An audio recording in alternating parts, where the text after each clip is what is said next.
Bom dia. Vou apresentar mais uma vez, eu sou Carolina. Eu já trabalhei em algumas produções por trás dos bastidores, né, com testes, bandas, e esse é o meu primeiro trabalho de frente com as câmeras, né? Estou um pouquinho nervosa, mas queria contar um pouquinho sobre mim primeiro. Eu tenho 28 anos, estou cursando produção cultural, então assim, esse é o ambiente que eu decidi estar e começar a minha trajetória profissional.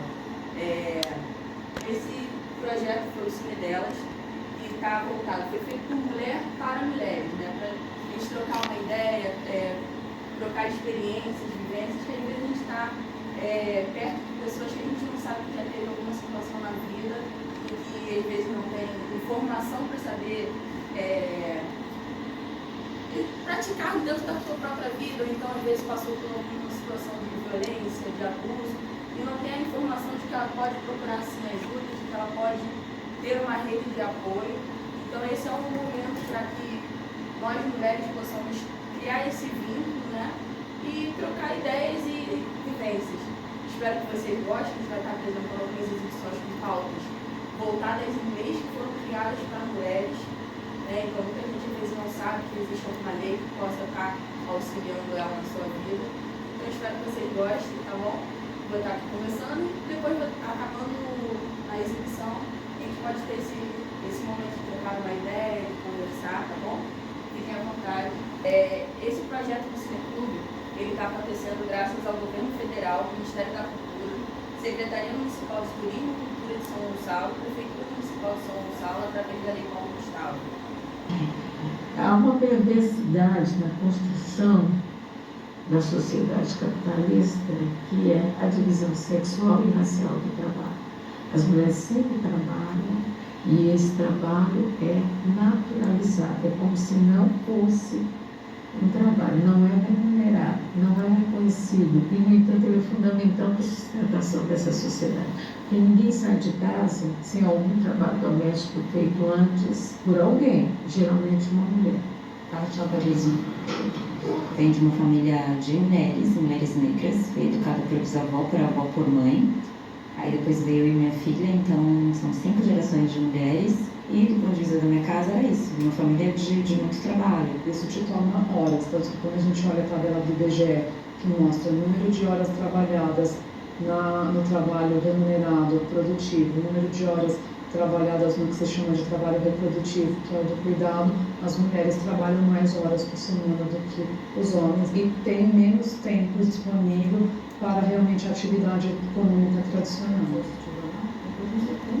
Pessoas que já estão adotando licença maternidade e paternidade equivalente já mostram uma promoção maior das mulheres em cargos de gerência e cargos mais representativos. Pensar em igualdade de gênero, inclusão da mulher, não tem que ser a inclusão da mulher, mas das mulheres.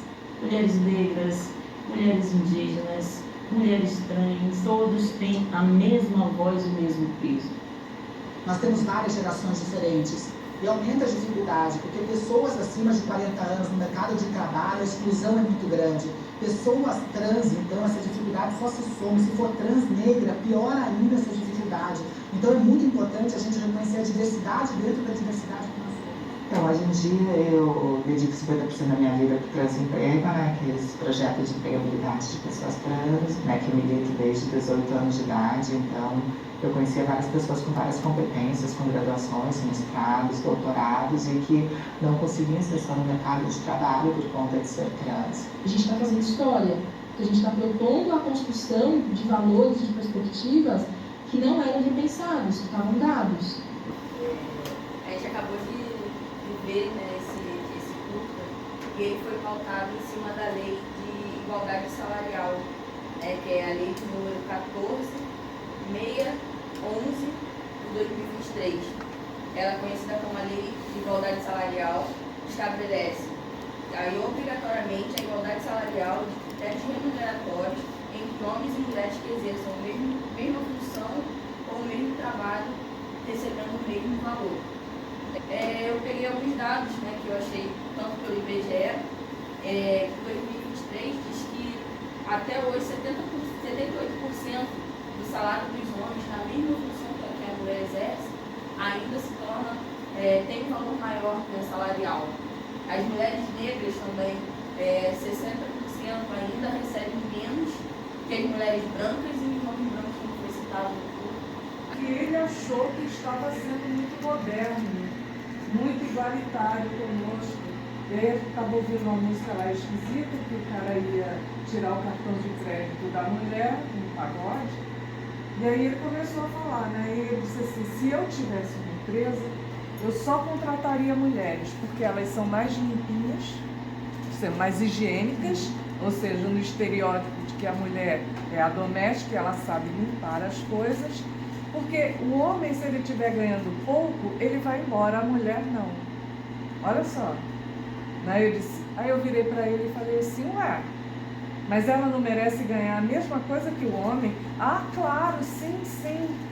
Então, percebe que esse discurso da igualdade, né, atravessa ele e ele não coloca num ponto como se ele fosse o provedor disso daí, como se ele tivesse desse a benesse de abrir uma empresa só para mulheres, mas fundamentado no estereótipo da mulher doméstica, da mulher submissa, que mesmo ganhando pouco, ela vai continuar fazendo o trabalho dela, né?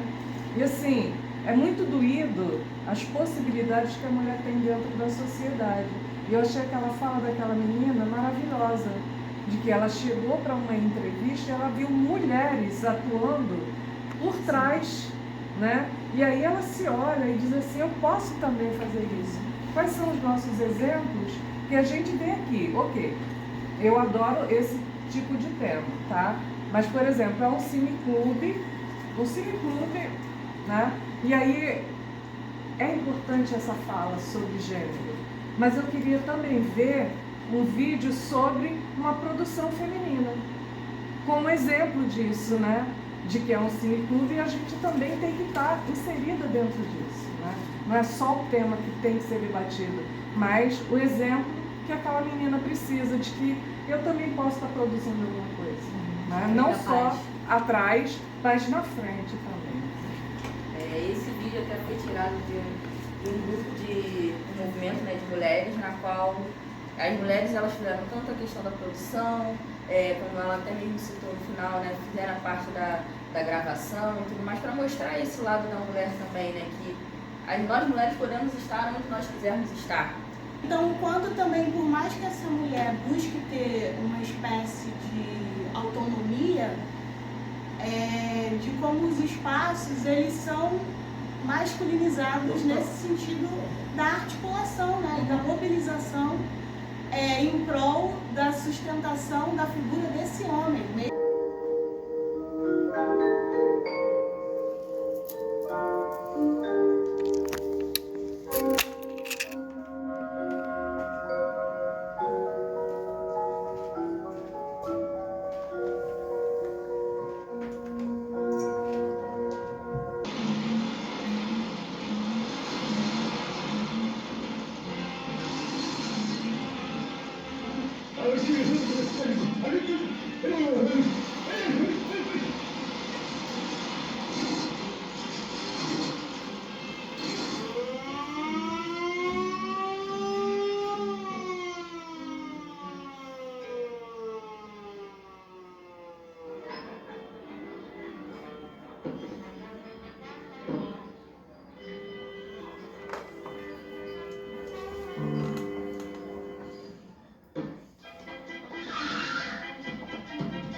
A animação já fala tudo, né? Tudo de história.